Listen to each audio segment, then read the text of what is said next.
मानिला हमार बात तानी सुनाए राजा जी। तो जाके नवगढ़ से लादी झुलनिया हमर सुनिए राजा जी। तो जाके बासी से लादी ओढ़निया हमर सुनिए राजा जी।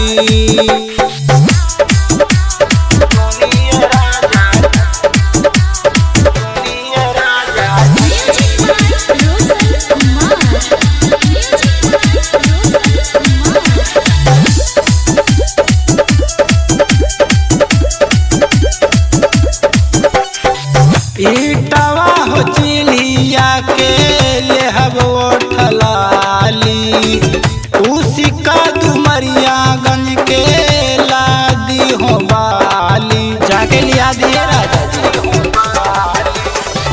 ईटवा हो चिलिया के लेहब ओठलाली उसी का डुमरिया गंज के लादी हो बाली। बढ़नी हो स्वर्ग गरे चाली के घुमा दिए राजा जी।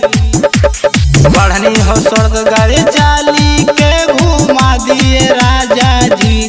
तो जाके नवगढ़ से लादी झुलनिया हमर सुनिए राजा जी। तो जाके बासी से लादी ओढ़निया हमर सुनिए राजा जी।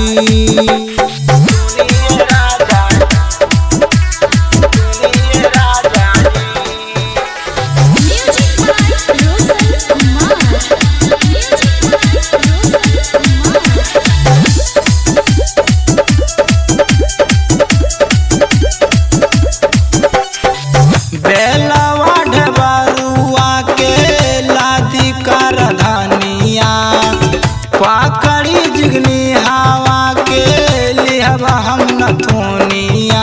बड़ा फेमस बा ये राजा जी। बेलवा ढबरुआ के लादी कर धनिया पाकड़ी जिगनी हवा के लिहब हम नथुनिया। रामू अनिल के गाना सुना दिए राजा जी। रामू अनिल के गाना सुना दिए राजा जी। तो जाके नवगढ़ से लादी झुलनिया हमर सुनिए राजा जी। तो जाके बासी से लादी ओढ़निया हमर सुनिए राजा जी। चली घुमा दिए राजा जी, बड़ी मशहूर बा।